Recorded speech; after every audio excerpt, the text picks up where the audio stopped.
Bueno,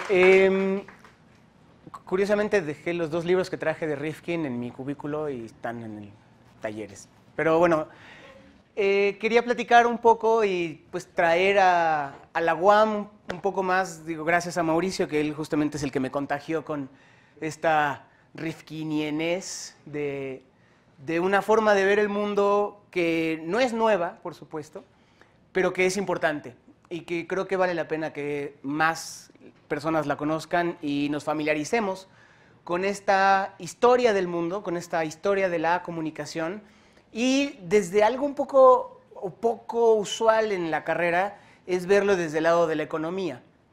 Jeremy Rifkin es, pues para empezar, un economista, es un teórico del futuro, es escritor de libros, es asesor, consultor de muchos gobiernos y también es profesor, ¿no? Ha sido profesor en varias universidades.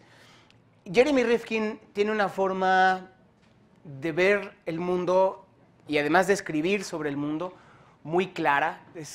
Prácticamente sus textos son como libros de texto, son muy claros, son muy amenos, son una forma de leer lo que ha pasado en el capitalismo, en la sociedad de la información ahora, pero pues de varios periodos de la historia de la humanidad.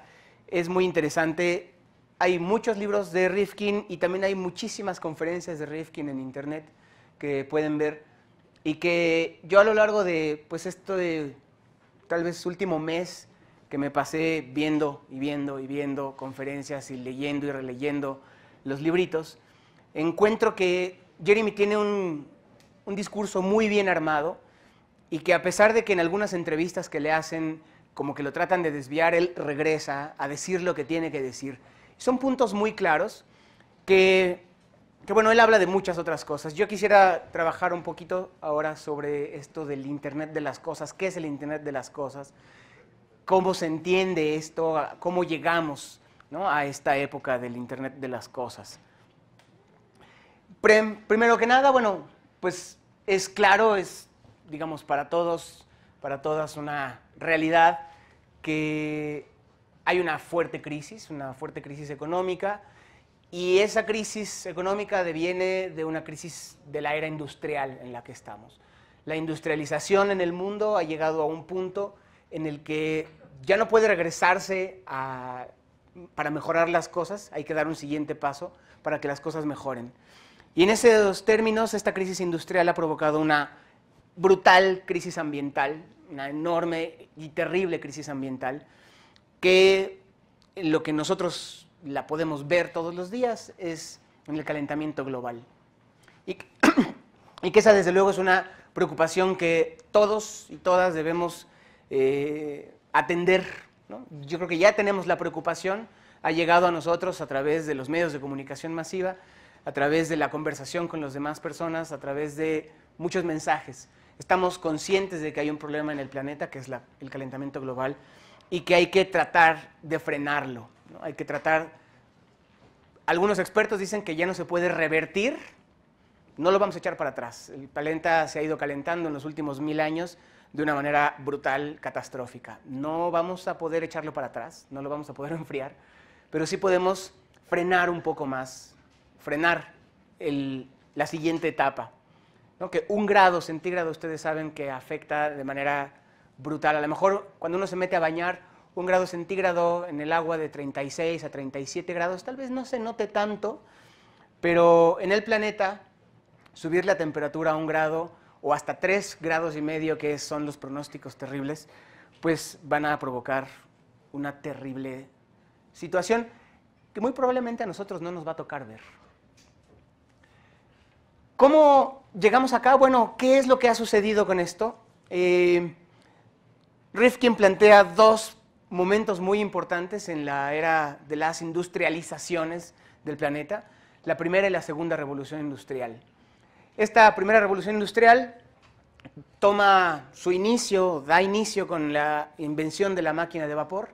James Watt inventa un motor propulsado por una caldera que calienta agua hasta el punto de ebullición. Empieza ese vapor a generar presión y esa presión mueve un pistón y ese pistón puede mover lo que sea. ¿no? Así de sencillo. Esa máquina está además, esa turbina que se ve por acá, bueno, del lado derecho, está un cilindro, no se ve acá, y bueno, esto se calienta con carbón, ¿no? Con madera o con carbón fósil. Eso genera, digamos, la extracción de la energía calorífica proviene de un material fósil, carbón o madera. A partir de que se inventa esta máquina, se revolucionan muchísimas cosas. Antes de esto, a lo mejor habría que pensar en lo que le significó a la humanidad la invención de la escritura, que fue un cambio tecnológico, una aportación tecnológica a la historia de la humanidad, en la posibilidad de comunicarnos y dejar huella de eso que estábamos diciendo. Y eso tendríamos que remontarnos 4000 años antes de Cristo, o un poco más, a las primeras invenciones de registros escritos, de los fenicios. Antes de los fenicios había algunos en Mesopotamia, los egipcios tuvieron también grandes aportaciones de representar gráficamente sus ideas, tal vez no con letras, como las conocemos ahora, que son más bien derivadas de los fenicios, y que de ahí, bueno, 4000 años antes de Cristo hasta pues 1760 años después, gracias a la máquina de vapor, se adapta a una máquina de vapor para hacer imprentas propulsadas por máquinas de vapor. Entonces, la imprenta que inventa Gutenberg 400 años atrás, de la máquina de vapor, pues era una prensa con tipos móviles que imprimían hojita por hojita, ¿no? La posibilidad de hacer la mecanización de la impresión permite una expansión brutal en la cantidad de textos que se pueden repartir por todo el mundo. Por un lado está entonces en el área de la comunicación esta posibilidad de los textos escritos y de manera masiva repartidos. La segunda revolución industrial contiene elementos muy parecidos a la primera.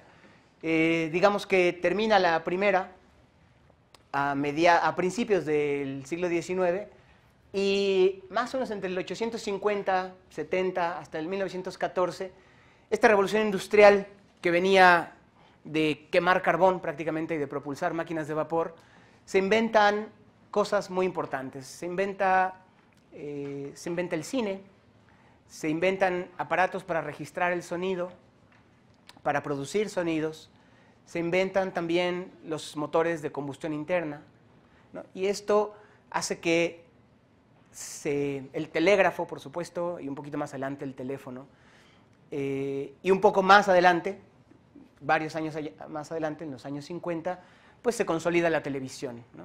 En los años 20 la radio, en los años 40, 50 la televisión. Entonces hubo cambios muy importantes aquí en las comunicaciones, en la industrialización, en la maquinaria y en el transporte.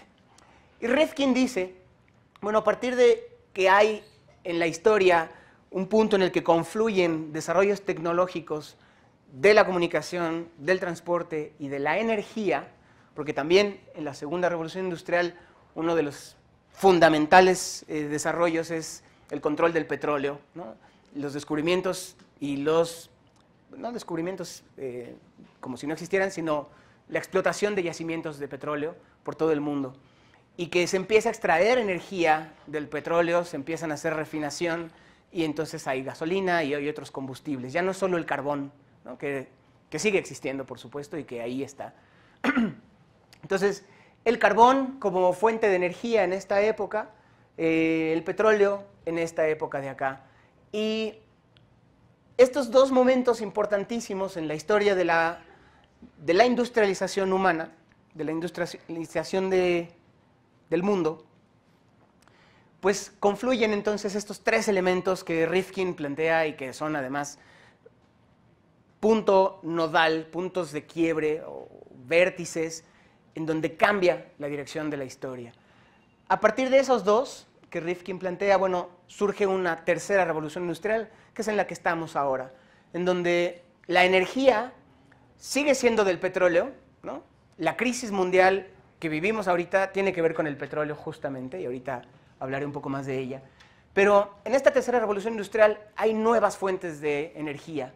La investigación por todo el mundo, Alemania, Estados Unidos, Japón, Holanda, Francia, trabajan todos los días en diferentes áreas de las ingenierías para descubrir y para aplicar nuevas fuentes de energía en el planeta. La energía eólica, por ejemplo, la energía marítima, la energía geofísica, las plantas hidroeléctricas, la energía eólica, no sé si ya la dije, y la energía solar. Son fuentes de energía verde, fuentes de energía que no generan una combustión y que por lo tanto no contaminan, pero que además su obtención, lo que ha costado trabajo es entender cómo obtenerlas, pero ahí están, ¿no? El viento sopla todos los días, el sol, pues más o menos todos los días sale, el mar se mueve todos los días, ahí hay energía y no hemos sabido aprovecharla hasta esta época. En esta época es cuando este momento llamado Tercera Revolución Industrial por Rifkin y por muchos otros, implica aprender a utilizar las energías renovables, las energías verdes, de una manera mucho más práctica y lograr industrializar, no sé por qué se cambió, lograr aprovechar estos elementos energéticos de una mejor manera y dejar de lado la era del petróleo.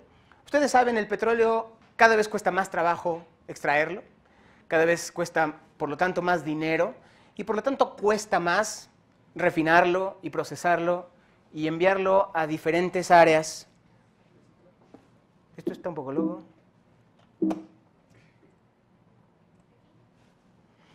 Y el petróleo, pues, está en su picada. Rifkin habla de un momento muy importante en la economía del mundo, que fue julio del 2008, hace exactamente 10 años. Fue el pico más alto en el precio por barril en el mundo. $150 costaba un barril de petróleo. La economía se paralizó. A partir, y no sé si ustedes recuerden qué estaban haciendo en el 2008, hace 10 años. En el país tenía 2 años gobernando Felipe Calderón. Después de 6 años de Vicente Fox, en los que aparentemente nos iba muy bien en el petróleo. Claro, porque México tenía petróleo, tiene petróleo. Y el petróleo mexicano se estaba vendiendo muy bien, hasta Fox nos felicitaba, había casi ganancias para todos porque el petróleo mexicano se estaba vendiendo muy bien. Por supuesto, toda la industria prácticamente en el mundo, toda depende del petróleo. Nuestra ropa, nuestros accesorios, nuestros celulares, por supuesto, la generación de energía depende del petróleo, en fin, muchísimas, ¿no? Nuestros coches que se mueven con gasolina, el diésel de los camiones, etc. Entonces, nuestra economía basada en el petróleo entra en crisis en el momento en que el petróleo alcanza el precio más alto en su historia y que ya nadie lo puede pagar, ¿no? Refinar ese petróleo, vender ese petróleo convertido en diferentes productos como plástico, pues era cada vez más caro. Rifkin habla del momento en el que se dan las revoluciones tecnológicas cuando intervienen estos 3 factores, cuando hay cambios importantes en la forma de comunicarnos, en la forma de generar nuestras energías, de obtener energía y de transportar los bienes producidos por la industria. No solo nosotros, sino todo lo que produce la industria, la comida, la ropa, los accesorios, etc., se transportan de un lugar a otro. Y eso no es nada nuevo. La ruta de la seda que ustedes conocen es esta ruta que recorría todo Asia hasta el centro de Europa, con mercaderes que justamente transportaban seda desde China hasta el occidente, ¿no? Hasta el lado europeo. Bueno, esas rutas milenarias, además, que se siguen recorriendo ahora, pero más bien por gente que anda de paseo, viajando en bicicleta o caminando con su mochila por el mundo, también tienen una historia muy importante en el comercio, ¿no? Entonces, la época industrializada, basada en diferentes medios de producción de energía, como el carbón o como el petróleo, o en medios de comunicación, como la imprenta, o como los medios como el teléfono, que es fundamental, y el transporte, ¿no? A partir de que James Watt inventa el motor de vapor, pues ese motor se lo ponen a vehículos con ruedas en vez de tener caballos. La imprenta, que fue cambiando drásticamente en diferentes aparatos, ¿no? Una imprenta de tipos móviles de Gutenberg, una imprenta de rodillos ya mucho más importante y propulsada por un motor de vapor, o una eléctrica de esta época que podemos encontrar ahí por el metro chabacano. Los medios de comunicación, bueno, el telégrafo, por supuesto, a partir de que el ser humano controla la electricidad, genera la electricidad, Edison elabora una serie de elementos muy importantes a principios del siglo pasado y empieza a electrificar las ciudades. La gente quería tener un poquito de luz, él inventa unos dispositivos para generar electricidad y la gente pone unos cables en su casa y pone un foco, ¿no? Suena tan loco que nos ponemos a pensar en esta época, en cómo era hace 150 años el mundo a oscuras cuando se metía el sol.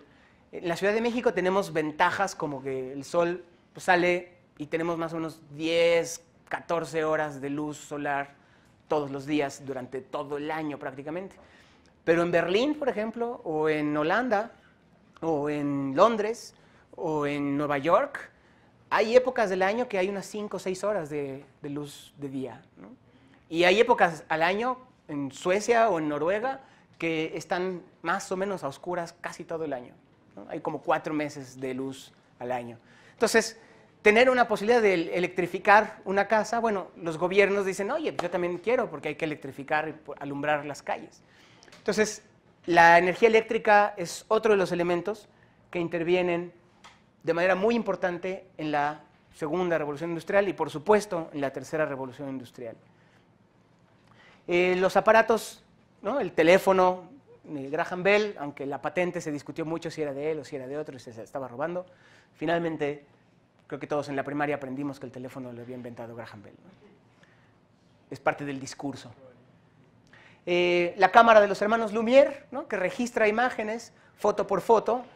No puse aquí la cámara de fotografía previa ni el daguerrotipo, pero bueno, los hermanos Lumière hacen un dispositivo que toma 18 fotos por segundo en esa época y permite registrar el movimiento.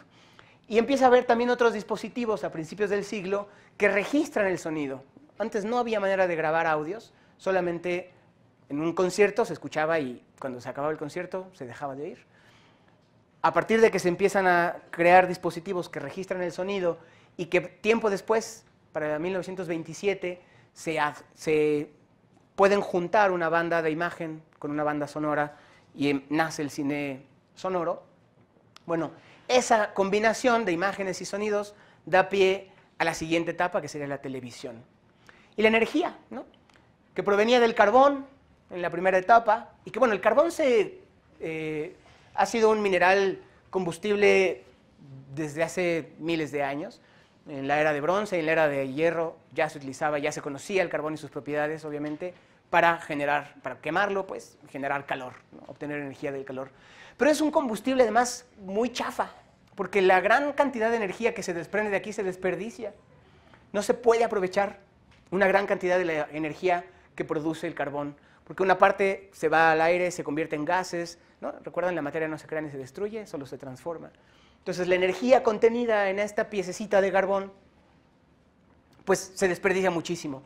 Del petróleo se aprovecha un poquito más, pero tampoco es demasiado, ni siquiera el 20% de la energía de un litro de petróleo se aprovecha, ¿no? Se pierde muchísima de esa energía en los procesos de refinado, en la combustión interna de un motor o aventando una bomba molotov. O sea, todo eso genera desperdicio de la energía.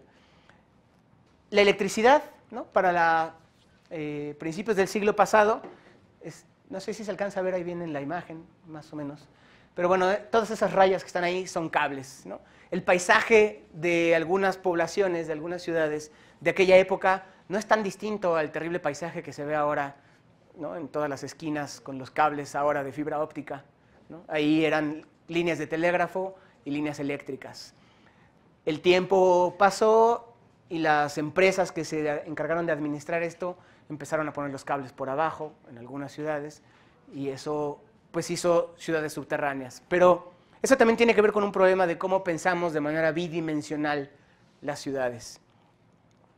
O sea, estamos sobre la Tierra, ¿no? Nuestros vehículos, la mayoría, se mueven sobre la Tierra, las casas están puestas en la Tierra, no hemos podido conquistar un siguiente terreno. Y bueno, la energía nuclear, que en algunos momentos se decía, bueno, esta es energía verde, no quemas nada y generas vaporcito. Bueno, pero las sustancias necesarias para producir las reacciones nucleares pues son uranio, ¿no? Y la radioactividad de esto, los los pone en un terreno de mucho más peligrosidad o tan peligrosos como el carbón o como el petróleo.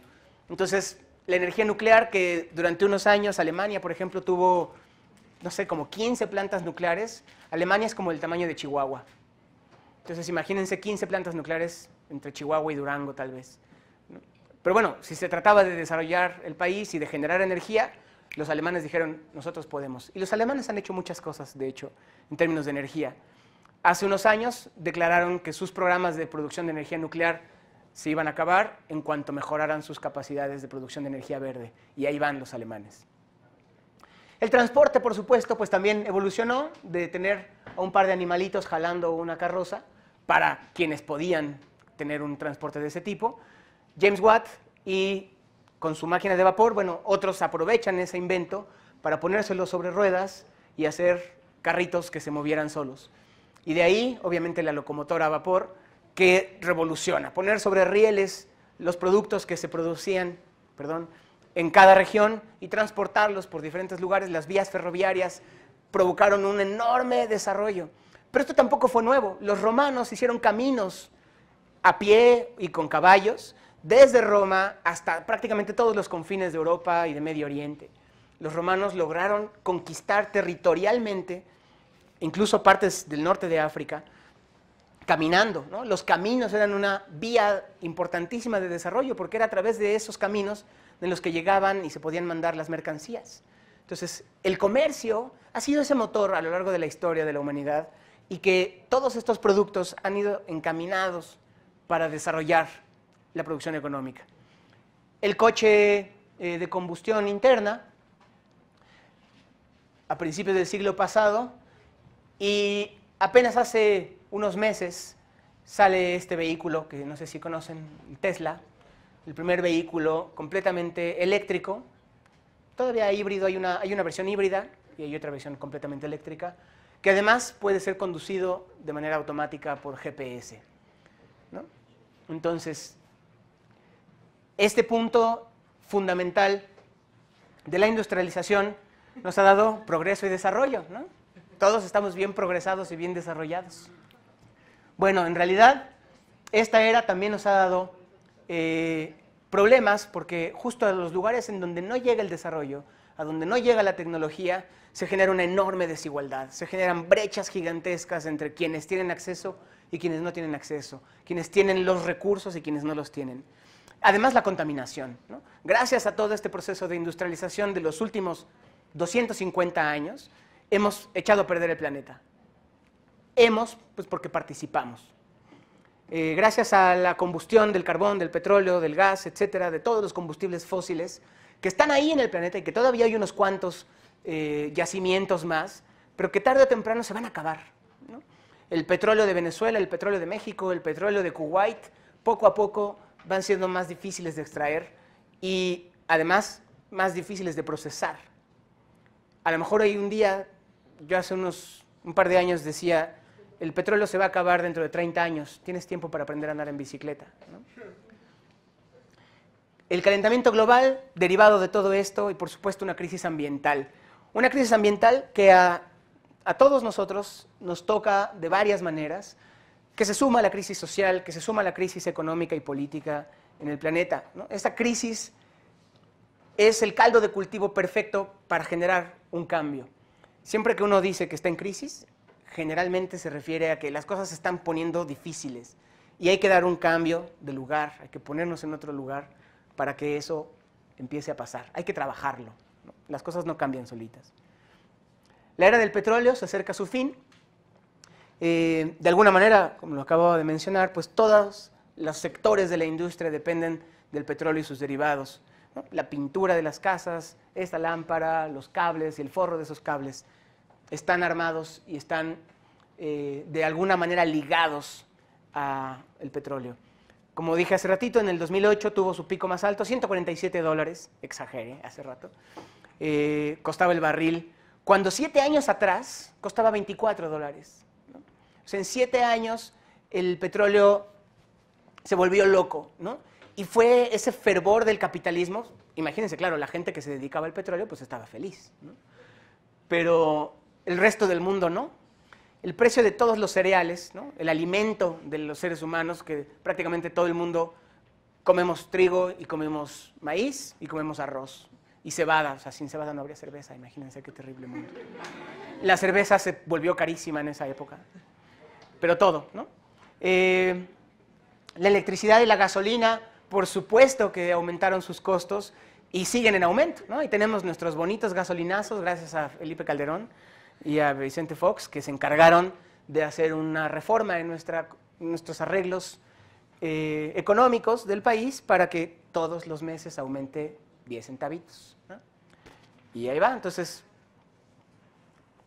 las tortillas, probablemente se acuerden de esa época de que se liberó el precio de la tortilla. Entonces, en unas tortillerías podría costar 20 pesos un kilo de tortillas y en otras 12, 13, en otras 8. Y era como muy absurdo porque es libre el precio de las tortillas.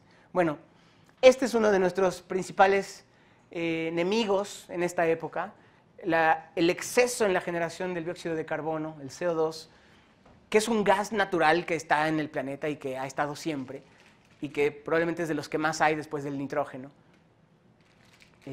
Esta es una combinación, obviamente, y es producto del desperdicio, del desecho, ¿no? De la combustión.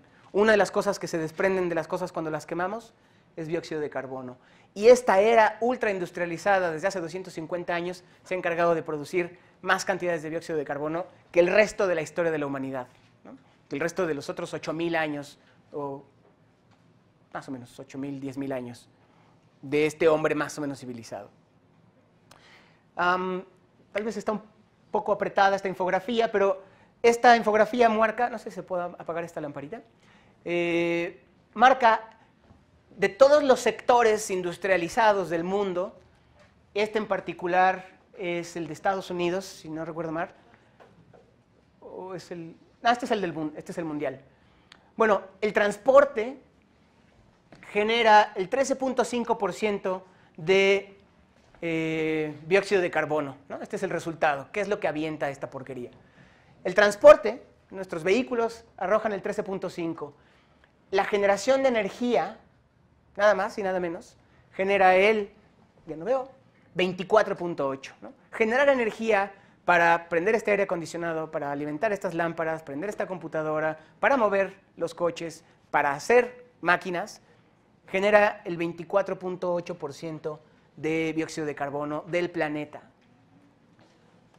Otras combustiones de otros combustibles, 9%. La industria, ¿no? Por ejemplo, la industria de la ropa, que tiene máquinas prendidas todo el tiempo, pues también esa industria genera el 9%, el 10.4%. Y me brinco unos cuantos más porque hay dos elementos bien importantes acá. La tierra y la agricultura y ganadería. Estos dos en particular, que son 18.2 y 13.5%, este genera, ¿no?, en la dióxido de carbono, pero este genera otro de los gases terribles y graves, que es el metano. Y que, bueno, es una suma bastante significativa, si vemos allá los rengloncitos, de la producción de metano que generan la agricultura. Y la basura, ¿no?, esa que nos hacen todos los días pensar en ya no uses popotes porque contaminas el mar. Bueno, sí es cierto, entre ellos es el 3.6% de la basura, los desechos que todos echamos al bote todos los días. Es el 3.6% de la contaminación que genera también metano y algunos otros, ¿no? Los gases invernadero para Estados Unidos en el 2016, la agricultura generó el 9%, el uso residencial, ustedes saben, en Estados Unidos el clima es bastante diferente que acá, prácticamente todo el año, a lo mejor en California y en Florida son diferentes, pero el resto del país utiliza calefacción y aire acondicionado todo el año. Entonces, todo el año hay instrumentos prendidos en casas, en oficinas, en talleres, en escuelas, que mantienen un clima, ¿no? Yo aquí me imagino, quienes conozcan, por ejemplo, Villahermosa, lo difícil que es vivir en Villahermosa a las 12 del día cuando estás a 34 grados, o en Mérida, ¿no?, o en Sonora. y sin embargo la gente sobrevive. Hay aires acondicionados, por supuesto, que generan un nivel de comodidad peculiar, y que aquí en la Ciudad de México o en Morelos, que aunque hace mucho calor en Morelos, ¿a cuánto estamos? 32 grados en Morelos, muy loco, 34, ya es así como un infierno. Pero es un día, ¿no? 2 días al año. En general el verano de Morelos no es insoportable. Y los inviernos pues ni se sienten, ¿no? Es la eterna primavera en Cuernavaca. Bueno, el uso residencial genera más o menos el 11% de gases contaminantes. Todos estos recursos de comodidades en los que estamos. Además de que, por supuesto, tenemos un calentador de agua, ¿no? Que todos los días prendemos y está, si bien le va al planeta, 15 minutos encendido en lo que calienta una carga y luego uno se mete a bañar y luego conscientemente lo apaga, ¿no? Pero si es un calentador que se queda prendido todo el día en automático y se prende y se apaga 15 veces al día, además de que gastamos, ¿no? Es quemar dinero, gas, también estamos generando contaminación con esos gases de la combustión que no necesitábamos, ¿no? Aguas con eso. La industria, 22%, generación de electricidad, 28%, y el transporte, también 28%, ¿no? Son elementos bien importantes en la contaminación. Este sí es el de México, se parece bastante al del mundo. Industrias de la energía, ¿no? Industrias que se encargan de generar energía, 24%, el transporte, 25.1%, y los animalitos, que tiene que ver con este, 7.9%, industria, manufactura y de la construcción, también contamina bastante, y el ganado es el magenta, que es el 10.3%, bueno, casi rojo. La industria ganadera produce el 10.7%, 10.3% de la contaminación en metano, en dióxido de carbono y en algunas otras absorciones que después se pueden recuperar.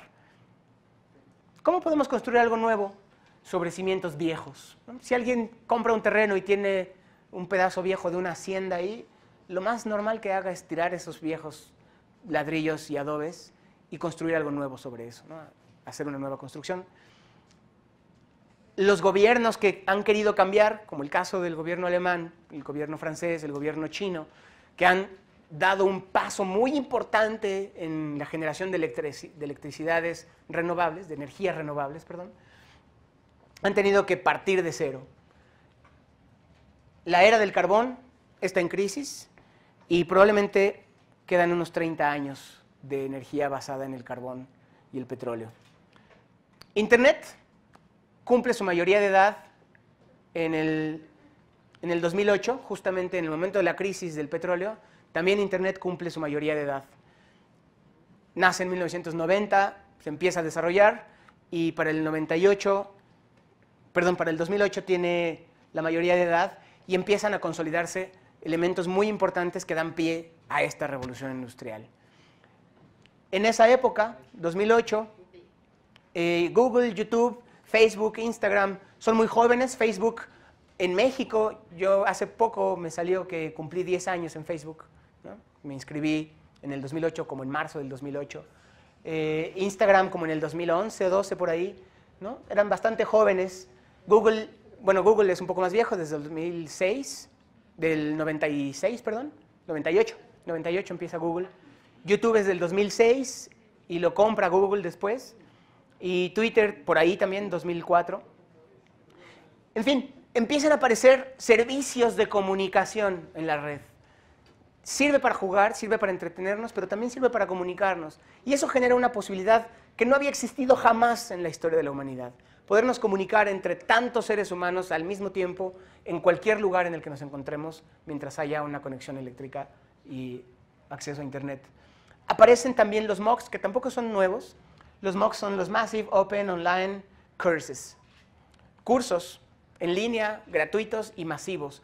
Cursos que además certifican a la gente. Uno se inscribe en uno de estos MOOCs para estudiar Historia del Arte y después de 6 meses de cumplir con los objetivos de ese curso y de mandar tus tareas por Internet y cumplir con los cuestionarios, te dan una constancia de que tienes un estudio, un diplomado, un taller, lo que sea, en Historia del Arte, ¿no? Está certificado.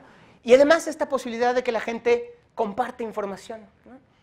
Esta época nos permite a los consumidores crear información. Nos apropiamos de la tecnología de una manera en la que empezamos a ser dueños de ese espacio también y a compartir información, a generar información. Los medios de comunicación que antes estaban restringidos a unos cuantos grupos de poder, los dueños de la tele, los dueños del radio, los dueños del periódico, y que decían lo que ellos querían o lo que en todo caso se habían puesto de acuerdo con los gobiernos respectivos para decir y manipular y decidir sobre lo que pasaba en cada lugar, informativamente hablando. A partir de esta revolución informática, la gente puede decir lo que está pasando en realidad, lo que está viendo frente a su comunidad, y hacer además arte y hacer diseño y hacer otros tipos de comunicación más allá de la oficial. Y uno de los principales motores de esto fue un programita que se llamaba Napster, que aniquilaron por ahí del 2002, si no recuerdo bien, mal, 2001 o 2002. Napster es el primer programa que se volvió muy popular, que permitía conectar una computadora con otra computadora, abrir los puertos de esas dos computadoras y que el usuario de aquí pudiera ver lo que el usuario de allá quería. Y además traerse la información. ¿Para qué se usó? Pues para compartir archivos. ¿Qué tipos de archivos? Principalmente música. Y ahí la industria de la música dijo, oye, espérate, pues yo vivo de eso. Entonces, como tú estás atentando contra mi materia de trabajo, que son los archivos musicales, te voy a bloquear. Hubo demandas por todos lados y el resultado fue que Napster cerrara, ¿no?, sus operaciones, que se cancelara esta posibilidad de que la gente ya no pudiera descargarlo. Pero lo hicieron demasiado tarde. El juicio, como son cosas que no estamos acostumbrados, que no sabemos qué hacer, los abogados no saben qué hacer, los contadores no saben qué hacer, y los ingenieros tampoco.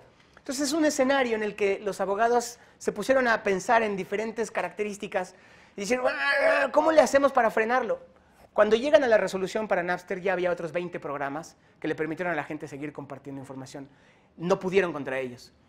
Y bueno, fueron música, fueron libros, fueron películas. El ancho de banda en esa época no se compara con el que tenemos ahora, ¿no? En esa época uno se conectaba por módems, ¿no? Marcabas un teléfono, ¿no?, como que sufría un poco la compu y se conectaba. Y si alguien descolgaba el teléfono, se colgaba. Entonces había que marcar de nuevo. Yo sé que estoy hablando de la prehistoria para muchos de ustedes, pero así era, de veras. Y bueno, aparecieron otras maneras de abrir los puertos entre computadoras y de abrir la red. Ya no es mi computadora con mi acceso desde mi teléfono, sino que tengo esta terminal y ahí hay otra terminal que tiene información que me interesa y la quiero compartir. Y no era necesario hacer páginas, ni saber programar, ni hacer diseño. Era abrir una computadora. El Internet de la energía, que es otro de estos elementos que conforman el nuevo Internet de las cosas, es esta posibilidad en el que muchos países, y creo que me voy a tener que brincar porque si no, no voy a poderles presentar un par de videos. Muchos países han estado trabajando en generar energía de manera no contaminante, ¿no? Generar energía a través del viento, a través del mar, a través de las terminales geotérmicas o de las hidroeléctricas. No quemar carbón para generar electricidad. Y esto, bueno, ha permitido que en muchos países, y principalmente Alemania es el más avanzado en este sentido, ha instalado cantidades gigantescas de paneles solares en condominios horizontales, en casas, viejas y nuevas. Y la gente empieza a generar su propia electricidad. Bueno, la gente no, el sol. A través de los paneles solares se genera electricidad y se almacena en pilas en las casas de las personas. Y cuando es una buena temporada, se genera tanta energía que excede la necesidad de esa casa. Y entonces esa energía se le manda a una red de circuitos conectados por todo el mundo, digitalizados, que permiten almacenarla en pilas más grandes para que cuando se necesite en el invierno puedan utilizarla. Esta red de energía, que para los europeos está mucho más avanzada que para Estados Unidos, por supuesto para México tampoco funciona muy bien, todavía, está creciendo, ¿no? Los chinos desarrollaron unos sistemas muy importantes, invirtieron chorrocientos millones de dólares en un año y se pusieron a un nivel incomparable con otros países que tienen 10 años trabajando, porque los chinos también son así, ¿no? Hay que hacer algo ahorita, tienen dinero y tienen mucha gente para trabajarlo y lo echaron a andar. La energía verde, esta por ejemplo es una fotito de un barrio, de una comunidad de 800 familias en Alemania, ¿no? Bueno, se espera que para el 2020 la Unión Europea obtenga de fuentes verdes el 30% de la energía necesaria. Y eso significaría que para el 2050 tengan algo así como el 70% de energía verde generada para sus cotidianidades. Electricidad en coches, por supuesto, en oficinas, en industrias, etc. El Internet del transporte, ¿no? Tenemos el de la comunicación, tenemos el Internet de la energía y tenemos el Internet del transporte. Y este también es fundamental que lo conozcamos. Ya no es novedad, bueno, los coches eléctricos tienen mucho tiempo tratando de entrar al mercado, pero la industria del petróleo no los deja, porque la industria de los coches estaba pensada en que tienen que ser de combustión interna, petróleo y gasolina, o diésel en todo caso. Pero las diferentes organizaciones mundiales ecológicas y más importantes han apuntado a las industrias automotrices a cambiar el chip, ¿no? A pensar en el futuro, justo en esos 30 años, que es un lapso bien cortito. Ustedes van a tener 50 años dentro de 30 años, ¿no? Van a estar aquí. Yo tal vez ya no, pero ustedes sí. Y se prevé que para el 2040 el 75% de los kilómetros recorridos por vehículos en el mundo sean eléctricos. Nada más en 20 años, 22 añitos. Y es posible. Estas redes de vehículos eléctricos, que no es solo el motor eléctrico, sino el cerebro de ese vehículo, que pueda ya no estar operado por una persona, sino por sensores, por GPS y por instrucciones en una gran computadora. Y ahí es en donde nos da un poco de miedo lo que está pasando con este futuro. Rifkin apunta que ahorita hay más de 3.500 millones de sensores recabando información por todo el mundo. Sensores en sus celulares, sensores en los baños, sensores, ¿no? Cuando uno va a hacer pipí, bueno, en los mijitorios, también en las tazas, ¿no? Uno se para y echa agua. Eso es un sensor que recupera información, que genera, ¿no? Ahí hay datos. Los coches tienen también sensores de proximidad para que no choques con el de atrás, con el de adelante. Las bicicletas, también hay unas bicicletas con sensores. Esas cámaras tienen sensores. En fin, hay sensores en todos lados. En almacenes, en bodegas. Las celdas solares también tienen sensores, obviamente. En los hospitales, en la industria, en las calles, los semáforos, las cámaras para los coches, ¿no? Que te toman una fotomulta, se activa con un sensor. Bueno, todo eso genera una red neuronal virtual en el mundo. Si todo eso se conecta, imagínense que estamos haciendo una extensión del sistema nervioso humano al sistema nervioso planetario, ¿no? El planeta está conectado como nunca antes y, por supuesto, dentro de poco estará mucho más conectado. Más o menos el cálculo,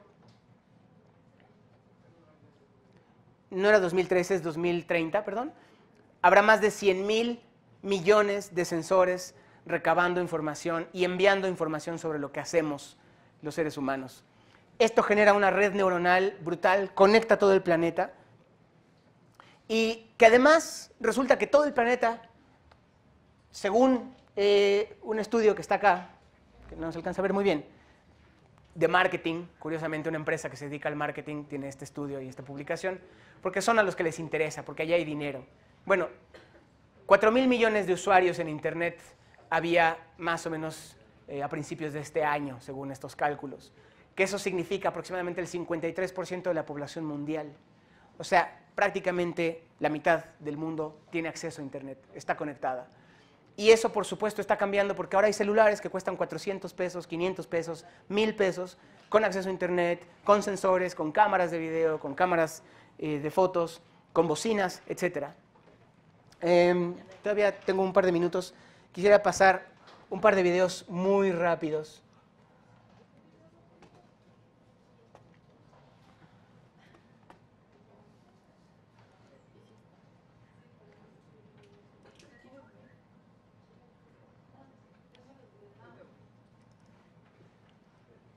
Voy a poner el segundo video, el What Germany Can Teach Us About.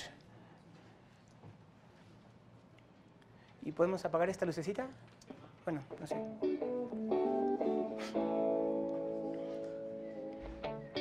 Está en inglés, pero... Welcome to Frankfurt. We're here in the Market Square. They call this the Ruma. Well, Kevin, welcome to Frankfurt. We're here in the Market Square. They call this the Ruma. The half-timbered buildings, so typical of a market square. You can see the church and a town hall called the Rathaus. Looks like a postcard. It does. And I bet you a lot of people think of just this when they think of Germany. That's right. The historic buildings, maybe a beer garden, even some Lederhosen probably. Yeah, I mean, I look really good in Lederhosen. Yeah, I doubt that. But you've been coming to Germany for 30 years, and that's not the way you think of Germany, not as a postcard. No, they are a leader in home heating efficiency, and it caught my eye many years ago. Many people would argue that they are the market leaders in home heating, energy efficiency, and renewable energy, and I'm dying to show you just what makes them different. Germany is one of the larger countries in the European Union, but it's still only about half the size of Texas. Once you get outside of the big cities, farms are still dominant, and people cluster their homes in villages that date back to the Middle Ages. Well, Kevin, I brought you to something you don't see a lot of in Germany, and that's a new subdivision of new construction. But it lets you understand just how they build the house. You see concrete block construction that'll be covered over by stucco, the beautiful German windows, and then the clay tile roofs. But look at this, you also see something on every single roof you don't often see, and that's solar. Either solar photovoltaic to make electricity or solar thermal to make domestic hot water. And that's because the government has passed a law that says 30% of the energy consumption on any new building has to come from renewable energy. That means solar, that means geothermal, or using biomass, wood pellets. That's really aggressive. Absolutely. What they're looking for is energy independence. You see, they have got no fuel of their own. They buy their oil from the North Sea, or they buy Russian gas, and that's always fraught with issues with price and availability. So they're looking for energy independence. Well, what about nuclear, though? Because Germany is known as a big nuclear producer. That was once the case, Kevin. They once had 17 nuclear power plants around this relatively small country, and now they've challenged themselves. They're going to be free of nuclear by 2022. That's only 7 years from now. So not a lot of natural resources to start with. What they are making nuclear, they've decided to get rid of. That's right. And what it leads to is the idea of energy independence, where on every single residential roof they want to have local electricity generation. Every single flat roof, every supermarket is covered in photovoltaic panels to make electricity, and every ridgetop seems to be covered with some wind generator.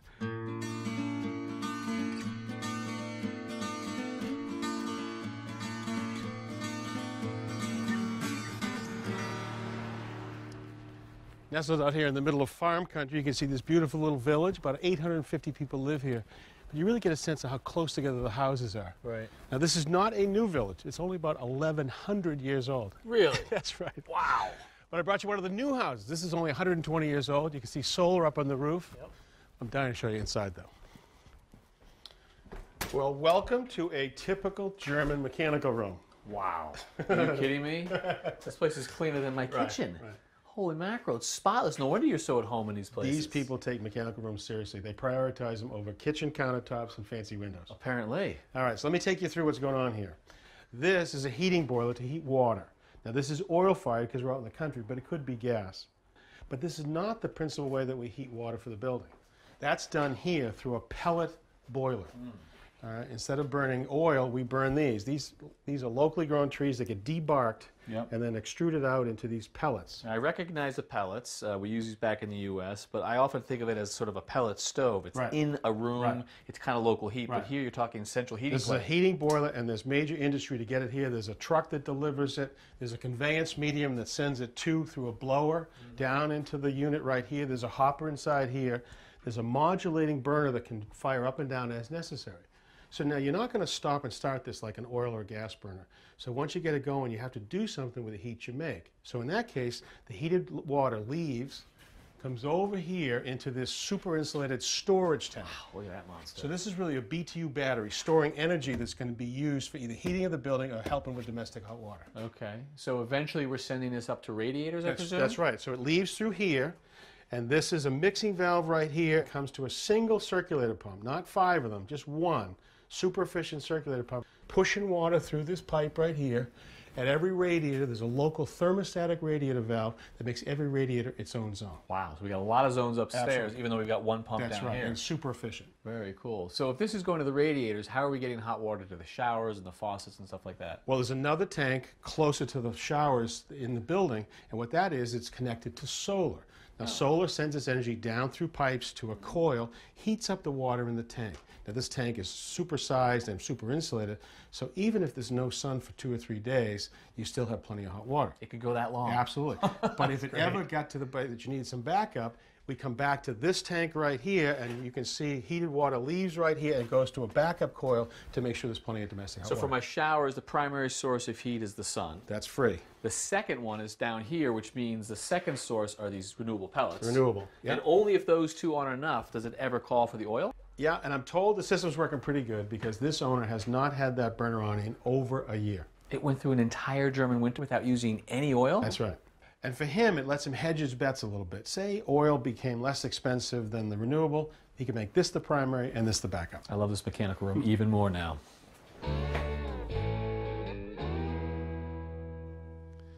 Well, Kevin, welcome to Hill Country. There's a ski resort just over the mountain right here. Sería Behind you can see un this beautiful pequeño village all avance de clustered together. energía en casas. Este es el This 02. is Tesla's Model S, and we're going to have a look at how autopilot. This is Tesla's Model S, and we're going to have a look at how autopilot actually works. We'll do the hardware first while we're outside. Autodirigidos. Underneath the plastic front bumper cover here is a radar that can look forward a range of several hundred meters so the car can tell what's in front of it. That data is combined with information from these little dots. There are 12 of them around the entire circumference of the car. They're ultrasonic sensors, so a much shorter range, but more of them. Up here at the top of the windscreen is a camera that's forward-facing, and there's also very high precision GPS, so the car's computer knows exactly where it is all the time. While we're still in park, we can actually activate autopilot, or the parts of it. We go into settings here. It's this control up at the top, auto steer, brackets beta. I'm going to press on, just one of those ones you tend to gloss over. Tesla really wants us to read this now. It's saying, I will keep my hands on the wheel. Do I want to enable auto steer while it is in beta? I'm going to say yes, and that's it. That's on, lane change is on. We're ready to start our trip. We're on the freeway here in Nevada, so this is the type of situation where autopilot should work. And so first, I'm going to pull this lever towards me once. That activates adaptive cruise control, something that a lot of cars have these days. I have it set at 70. The truck in front of us is only doing 62 miles per hour right now, so the car won't go any faster than that. But if I manually change lanes, and we go around the truck, take my foot back off the accelerator, the car is now doing 70, and it will hold 70 unless there's something in front that the radar senses that means that we have to slow down. The second Del part coche of que se autopilot conduce a is través de the una ruta que uno le auto marca steer. en un GPS, Now voy that de I aquí a have to acá, pull the lever llévame, twice to ¿no? activate. Ahorita todavía suena un poco There we go, and it mágico comes up y with a little sign there saying, difícil, "Please keep your hands on the pero wheel." ahí está el But principio. I O sea, can just el keep coche one ya, hand on now because I ya can- existe el modo cruiser en la mayoría de los coches de media gama hacia arriba. Entonces uno iba acelerando, llegabas a 80 kilómetros por hora, apretabas un botón y el coche se mantenía a 80 kilómetros por hora y tú podías frenar un poquito y acelerar y eso se mantenía, otra vez regresaba, a menos que ya quitaras el modo. Bueno, eso se automatiza mucho más, se genera una idea a partir de los sensores que tiene el vehículo para controlar que los demás coches que están alrededor, para las defensas, para los camellones, los topes, etcétera, los detecta, no los atropelle y siga funcionando, ¿no? Esta condición de este vehículo, Tesla, por supuesto es importante, pero ¿qué pasa cuando además de eso tenemos otra serie de dispositivos ultra automatizados que funcionan digitalmente, que están conectados a una gran red, a un gran cerebro? Bueno, Amazon lo sabe.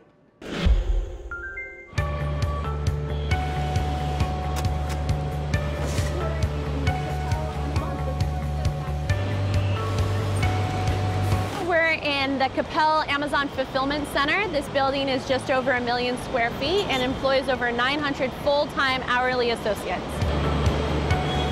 The robot behind me is called RoboStow, and this is a 6-ton robotic arm that lifts pallets of items 24 feet onto a second platform. You have Amazon Robotics. Those particular machines weigh over 700 pounds, and they can lift up to 3,000 pounds of customer items. The Amazon Robotics are really fascinating to watch. They're moving on a field of QR codes, They have motion sensors, so there's a couple of times where it looks like, oh, are they gonna run into each other? They're not. They're very smart. They know not to run into each other.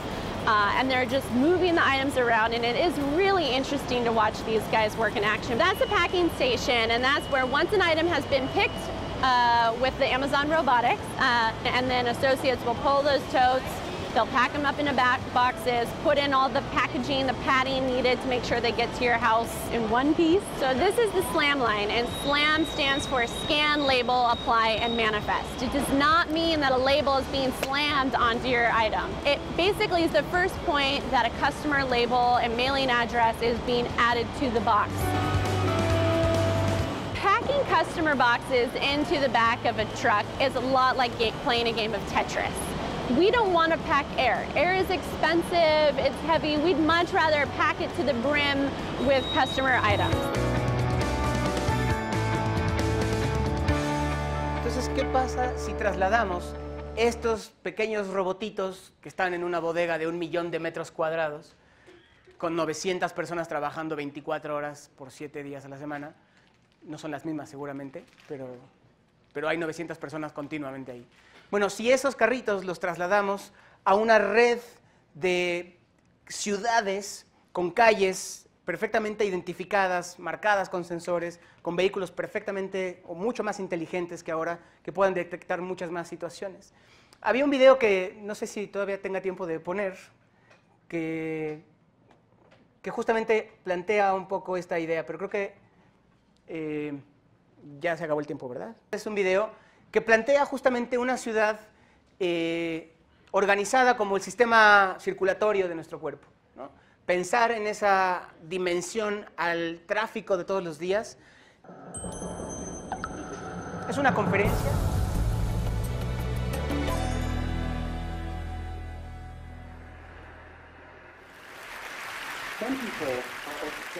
Some people are obsessed by French wines. Others love playing golf or devouring literature.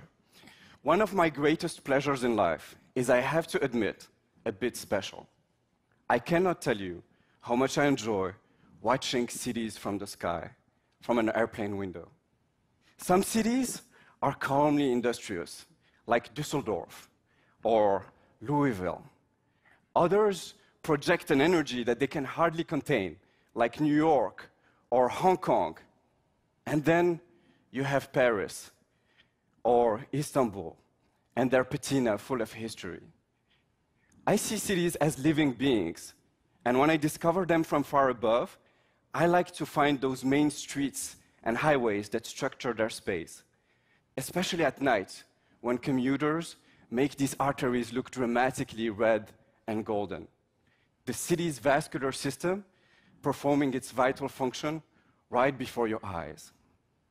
But when I'm sitting in my car, after an hour and a half of commute every day, that reality looks very different. Nothing, not public radio, no podcast, not even mindfulness meditation makes this time worth living. Isn't it absurd that we created cars that can reach 130 miles per hour, and we now drive them at the same speed as 19th century horse carriages?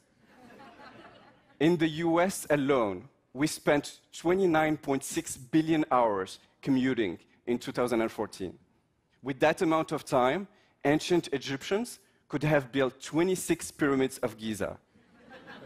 We do that in 1 year, a monumental waste of time, energy, and human potential.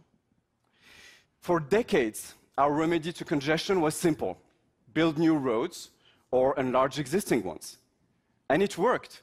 It worked admirably for Paris, when the city tore down hundreds of historical buildings to create 85 miles of transportation-friendly boulevards. And it still works today in fast-growing emerging cities. But in more established urban centers, significant network expansions are almost impossible.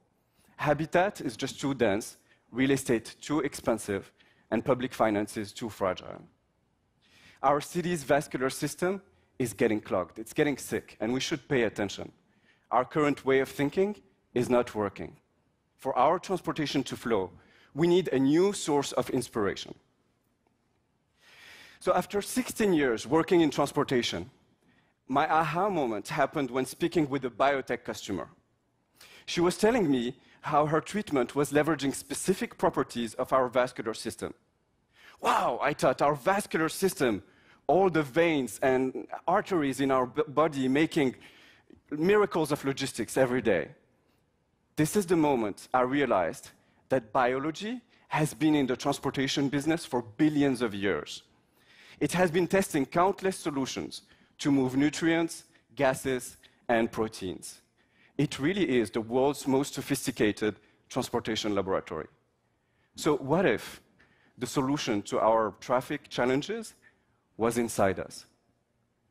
I wanted to know, why is it that blood flows in our veins most of our life when our big cities get clogged on a daily basis? And the reality is that you're looking at two very different networks. You know, I don't know if you realize, but each of us has 60,000 miles of blood vessels in our body. 60,000 miles. That's 2.5 times the Earth's circumference inside you. What it means is that blood vessels are everywhere inside us, not just under the surface of our skin. But if you look at our cities, yes, we have some underground subway systems and some tunnels and bridges and also some helicopters in the sky. But the vast majority of our traffic is focused on the ground, on the surface. So in other words, while our vascular system uses the 3 dimensions inside us, our urban transportation is mostly 2-dimensional. And so what we need is to embrace that verticality. If our surface grid is saturated, well, let's elevate our traffic. This Chinese concept of a bus that can straddle traffic jams, that was an eye-opener on new ways to think about space and movements inside our cities. And we can go higher and suspend our transportation, like we did with our electrical grid. Tel Aviv and Abu Dhabi are talking about testing these futuristic networks of suspended magnetic pods. And we can keep climbing and fly. The fact that a company like Airbus is now seriously working on flying urban taxis is telling us something. Flying cars are finally moving from science fiction déjà vu to attractive business case territory. And that's an exciting moment. So building this 3D transportation network is one of the ways that we can mitigate traffic jams and solve traffic jams. But it's not the only one. We have to question other fundamental choices that we made, like the vehicles we use. Just imagine a very familiar scene. You've been driving for 42 minutes. The 2 kids behind you are getting restless, and you're late. Do you see that slow car in front of you? Always comes when you're late, right? That driver is looking for parking. There is no parking spot available in the area, but how would he know? It is estimated that up to 30% of urban traffic is generated by drivers looking for parking. Do you see the 100 cars around you? 85 of them only have 1 passenger. Those 85 drivers could all fit in 1 Londonian red bus. So the question is, why are we wasting so much space if it is what we need the most? Why are we doing this to ourselves? Biology would never do this. Space inside our arteries is fully utilized. At every heartbeat, a higher blood pressure literally compacts millions of red blood cells into massive trains of oxygen that quickly flow throughout our body. And the tiny space inside our red blood cells is not wasted either. In healthy conditions, more than 95% of their oxygen capacity is utilized. Can you imagine if the vehicles we used in our cities were 95% full? All the additional space that we would have to walk, to bike, and to enjoy our cities? The reason blood is so incredibly efficient is that our red blood cells are not dedicated to specific organs or tissues. Otherwise, we would probably have traffic jams in our veins. No, they're shared. They're shared by all the cells of our body. And because our network is so extensive, each one of our 37 trillion cells get its own deliveries of oxygen precisely when it needs them. Blood is both a collective and an individual form of transportation. But for our cities, we've been stuck. We've been stuck in an endless debate between creating and an individual form of transportation. But for our cities, we've been stuck. We've been stuck in an endless debate between creating a car-centric society or extensive mass transit systems. And I think we should transcend this. I think we can create vehicles that combine the convenience of cars and the efficiencies of trains and buses. Just imagine you're comfortably sitting in a fast and smooth urban train along with 1,200 passengers. The problem with urban trains is that you sometimes have to stop 5, 10 times, 15 times before your final destination.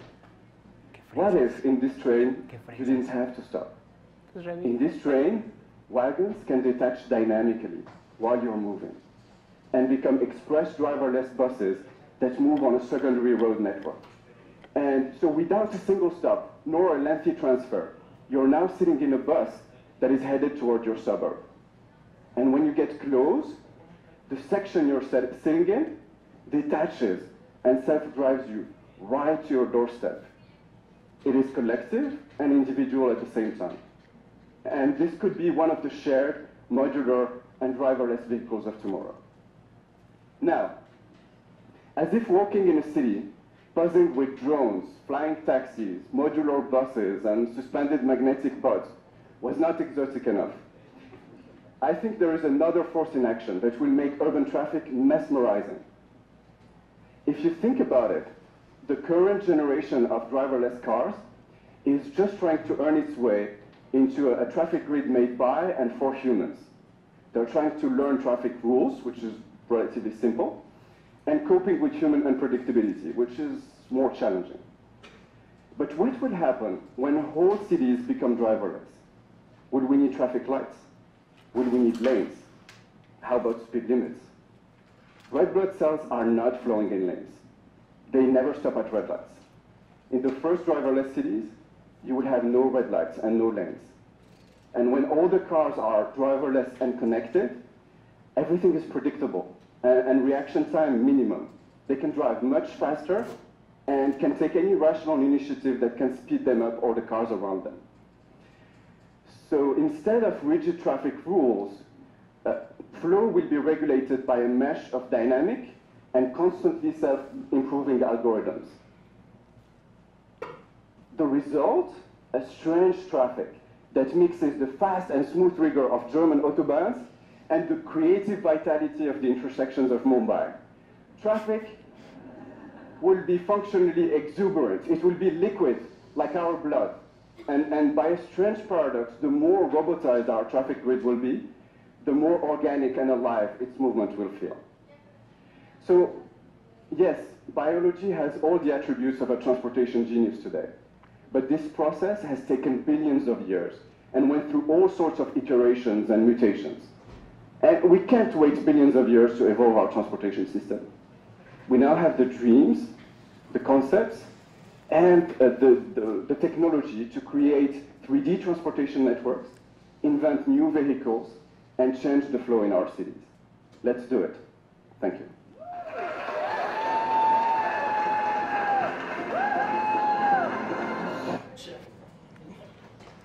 Bueno, y pues para terminar, ahí se movió todo esto demasiado. El terreno está puesto, ¿no? Básicamente es en donde tenemos que estar trabajando. La posibilidad de que compartamos un trocito de esta productividad económica en el planeta nos pone en un lugar diferente del que estábamos antes. La sociedad entra en acción y además muestra su capacidad de apropiación de la nueva tecnología. El capitalismo voraz da vida a una nueva forma de economía. No se lo imaginaban los economistas de los años 60 ni de los años 50. Pensaron desde antes, desde Adam Smith, que la economía era un sistema similar al de la física, ¿no? Las leyes de Newton adaptadas a la cuestión física, bueno, más bien a la cuestión económica, perdón. No funcionó así, ¿no? La realidad es que la economía tiene reglas que se alteran de otras formas. La tecnología posibilita a los prosumidores. Todos nosotros nos ponemos en un lugar en donde podemos generar noticias, crear libros, videos, música, juegos, cursos, etc. Y esto rompió con la industria cultural, o las industrias culturales que conocíamos. Se caen a pedazos, ¿no? La radio, la industria editorial, la industria de los periódicos, la música y el cine tienen cada día una patada más en la espinilla creada por los usuarios, que somos todos nosotros. Las nuevas generaciones, además, y eso es en donde caben mucho más ustedes, ya no consumen como antes estos productos y además crean sus propios productos, que compiten además, ¿no?, entre públicos y entre espacios de comunicación. Las relaciones personales son distintas, están mediadas por la tecnología, que a lo mejor puede ser un problema social, ¿no? El fobbing, estar en medio de un café tomándonos un licuado y estar con el celular aunque tengas a la persona de frente para no platicar. Es un problema, pero bueno, habrá que discutirlos. Algo que también pasa en estas generaciones es que no pretenden tener cosas como casas o coches y tantos objetos. Prefieren tener acceso a esos objetos. Cuando lo deseen, cuando ya no lo quieran, lo cambian. Y cuando quieran actualizarlo, tener la posibilidad de hacerlo sin necesidad de acumular cosas. Es una característica que Rifkin, entre otros, también Castells han planteado. Tener acceso. Y además están más preocupados por el ambiente, por la comida, por la generación de energía, por el agua y también por viajar. Es una característica muy peculiar de estas generaciones. No estar aquí, no están anclados, pretenden salir y conocer lo que se pueda del mundo. Las redes sociales virtuales que han permitido esta opción de compartir presentan un nuevo sector para empresas, ¿no? Incluso crearon un nuevo terreno, las redes sociales. Y las redes sociales para compartir en particular, no solo Facebook o Twitter, sino redes sociales creadas para que tú pongas a disposición tu casa y alguien pueda llegar y quedarse ahí. Y eso, por supuesto, ya no solo son los cines o los periódicos, sino los hoteles, ¿no? La industria hotelera, gracias, no creo que le dé las gracias, pero debido al Airbnb, por ejemplo, seguramente muchos de ustedes conocen el esquema de funcionamiento del Airbnb. Tú tienes un departamento que no usas, lo pones en renta y a lo mejor alguien llega y lo puede usar una semana, 3 días o un mes. Y claro, no va a tener las personas que lo van a atender ahí como en un hotel, pero tiene las posibilidades de tener comodidad, de cocinarse y de hacer las cosas mucho más baratas. Pero esta es una condición económica privada, ¿no? Es una empresa, Airbnb, que se encarga de poner un servicio. Airbnb es una cosa muy inteligente porque pusieron una página de internet, contactaron a la gente que tiene bienes raíces y los quiere poner en renta de una manera breve, ¿no? No es una renta a 3 años, es más caro. Pero funciona y uno paga, ¿no? Y si tú te inscribes ahí, tienes que dar una lana por cada que alguien se hospede en tu casa. Pero hay otros sistemas que no cobran absolutamente nada. Couchsurfing es una de ellas, Warm Showers es una de ellas, que yo he utilizado y que me he quedado en casas de personas en otros países sin pagar un solo centavo, que incluso me dieron de comer gratis, ¿no? Y además platiqué con gente y me contaron qué iba a hacer y cómo podía hacerlo en diferentes lugares de ese país. Warm Showers es particularmente una red para cicloviajeros, pero se usa por cicloviajeros y mochileros. Couchsurfing es otra que también se usa principalmente por mochileros por todo el mundo. Y hay otras 2 que están ahí, Couchsurfing y Hostrider, que son plataformas en donde, ok, no voy a hacer un zángano de me quedo en tu casa, sino que además te voy a enseñar algo. Me das chance de quedarme en tu casa una semana y te enseño español, o te enseño inglés, o te enseño Photoshop, o te enseño animación, o lo que sea, que yo sepa, comparto mi saber si tú me dejas quedarme en tu casa, ¿no? Te pago con mi saber y tú me das chance me hospedas y además me puedes dar un poco de comida. Y Hostrider también es una plataforma muy similar. Entonces, se empiezan a crear plataformas en donde la gente comparte lo que tiene y lo que sabe a cambio de saber otras cosas, de estar en otros lugares. Uber y Cabify, que también los conocen perfectamente, pues son plataformas similares a Airbnb, ¿no? Alguien puso una página y le dijo, ¿tú tienes un coche que no estás usando o quieres ganarte unos pesos por usarlo? Inscríbete, ¿no? Y hazla como de taxi. Y la industria, el sector de los transportes privados, públicos, pero privados, como los taxis, por supuesto que se han visto en todo tipo de pleitos. Ustedes saben todos los problemas que han generado el gremio de taxistas. Se han peleado a golpes, han linchado a conductores de Uber o de Cabify en México y en todo el mundo, porque les quitan su materia de trabajo, porque están pensando en un modelo viejo. Claro, Uber gana millones de dólares con todos los viajes, porque tú pones tu coche, tú pones la gasolina, tú pones tu ropa, tú pones día a día, ¿no? Tu hígado de estar ahí, y ganas pues, un porcentaje que no sé exactamente cuánto es, de cada uno de los viajes que haces, y la empresa se gana a los demás. Lo mismo pasa con Cabify. Carpooling, comparta coche, eran dos, y hay otro que también aquí funcionaba, que es el Club del Aventón, que eran redes libres, ¿no? La gente, por ejemplo, que venía de Cuernavaca para acá todos los días y salía por la autopista, se paraba 5 minutitos en una esquina, en un camelloncito, antes de la salida, a juntar gente. Y entonces entre todos pagaban la caseta y le daban 20 pesos más de gasolina. Entonces en vez de pagar un autobús que costaba 110 pesos, pues pagabas 50, ¿no? Y llegabas y te dejaban muy cerquita de algún metro, en la calzada de Tlalpan, etc. O sea, la gente empezó a compartir. Y el Club del Aventón tiene, desde que yo estudiaba aquí en la carrera, o sea, por ahí como del 98 al 2003, yo sabía perfectamente que existía el Club del Aventón de Cuernavaca para acá. Y BlaBlaCar, Comparto Coche, son dos plataformas españolas que tienen la misma intención. BlaBlaCar ya después, por cuestiones de seguridad, dijeron, bueno, que los choferes se registren y pones una tarifa, tú pagas como usuario de BlaBlaCar 1 euro al mes o 10 euros al mes, y entonces tienes acceso a una red de gente más confiable, ¿no? Que no es cualquier persona, que por supuesto estamos lamentablemente en una situación de mucha inseguridad. Uno no se sube al coche de cualquier desconocido nomás porque sí, ¿no? Bueno, antes sí. Antes pedir aventón era una cosa muy divertida y no pasaban cosas tan feas como ahora. Y bueno, otras plataformas para viajeros también, Workaway, Hobos, Be Volunteer, Dirbo y Global... no me acuerdo qué es. Lo tengo apuntado en mis notas del cuaderno. Bueno, estas son plataformas para la gente que agarra su mochila y se echa a viajar y te vuelves voluntario en otro país, cosechando calabacitas o cuidando perros o haciendo cosas, y eso te permite quedarte en una comunidad un par de semanas y después cambiarte a la siguiente comunidad. Conozco gente que ha utilizado Workaway. También tienes que pagar un dinerito al año, como $25, algo así, tampoco es tanto. Y con eso tienes acceso a la información de la gente que publica, que necesita gente que le ayude a cultivar en su hortaliza o a construir una casa de madera. Entonces, aunque no sepas, aprendes, ¿no? Y no te pagan, pero tampoco te cobran. Puedes vivir ahí en la casa y en la comunidad. Workaway tiene un convenio bien interesante con empresas de reforestación en Canadá. Entonces, te vas 3 meses a Canadá, trabajas 3 días, descansas 1, trabajas 3 días, descansas 1, vives en el campamento y te dan tus 150 arbolitos a la semana que tienes que ir a plantar en un orden específico. Y además ahí sí te pagan en dólares canadienses, ¿no? Entonces, gastas muy poquito y pues, a modo de conclusión, creo que pues ya lo he planteado, ¿no? En términos de qué les sirve como estudiantes de comunicación, de diseño, como estudiantes universitarios que un día de estos van a acabar la carrera.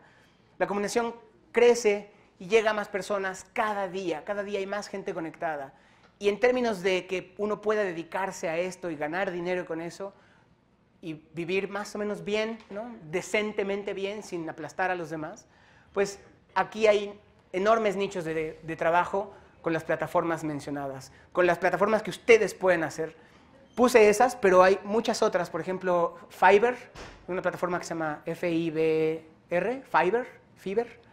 Es una plataforma en donde uno pone sus servicios por $5. Si ya son servicios más especializados, por 10 o por $15. Como por ejemplo, hacer una animación, hacer un logotipo, hacer un videíto, hacer una estupidez y grabártela en video. Y, por ejemplo, hay un caso muy peculiar de un youtuber que se llama PewDiePie, que mandó una solicitud a una de estos usuarios de Fiverr y le dijo, ponte aquí, muerte a todos los judíos y grábate un video. Porque estos chavos hindús se grababan con un letrerito aquí que podía decir feliz cumpleaños o cualquier cosa bonita, pero este mono hizo una grosería, entonces puso aquí muerte a todos los judíos. Los hindús pusieron las letras que les habían mandado, se grabaron y el video se viralizó, por supuesto. Obviamente a estos chavos les cancelaron la cuenta y entró en discusión el criterio, ¿no? Ellos están dando un servicio y graban las frases que otra persona les pida. Hasta ahí no había nada problema. La frase tiene un conflicto ético, tiene un conflicto de valores, en fin, una cantidad. Y el otro estaba haciendo una broma y estaba generando contenidos para su canal de YouTube que le da millones de dólares al año por miles de dólares al año. O sea, en esos términos, pues estaba operando el sistema, el modelo estaba funcionando. El problema fue el mensaje, ¿no? El tipo de mensaje que se pone, que destruye, por supuesto, pues mucho trabajo, mucho activismo, digamos, en términos de comunicación correcta. En fin, hay muchas plataformas, las plataformas que ustedes crean. Yo creo que la idea no es solo adaptarnos a lo que los ingenieros en otros países hicieron, sino hacer nuestras propuestas también, que es difícil, que estamos en un país en vías de desarrollo con muchos otros problemas, pero creo que también está la creatividad de todos ustedes para desarrollar nuevos espacios. Y para cerrar, creo que las bicicletas de bambú son la posibilidad de crear una fuerte arma contra el capitalismo. Unos chavos que conozco de la UNAM, de la UAM y de espacios independientes se dedican a dar talleres de fabricación de bicicletas de bambú. Y ellos dicen, si nosotros podemos, con el bambú, que es un material renovable, ¿no? Es fácil, es reutilizable, es no contaminante, los bosques de bambú se pueden mantener en crecimiento constantemente, el tratamiento que se le hace es con resinas que todavía son epóxicas, pero poco a poco van inventando nuevos mecanismos para proteger el bambú, y las uniones que se hace también con fibra de carbono y con otras piezas. Reutilizar piezas de bicicletas viejas y armarlas nuevas, pues puede ser la opción de que toda una comunidad que no tiene maneras de transportarse, no van a comprar coches, no tienen camionetas, no hay carreteras, pero hay algunos caminos y brechas, se pueden mover en bicicletas creadas por ellos mismos. Y entonces tienen la posibilidad de hacer su transporte de sus productos, ¿no? Transportar los productos que ellos cultivan, que hacen, artesanías, etcétera, y distribuirlas en las siguientes comunidades con un medio de transporte no contaminante y muy divertido además. Pues eso es todo. Muchas gracias. Un aplauso, por favor, aquí al profesor Diego Vargas Ugalde.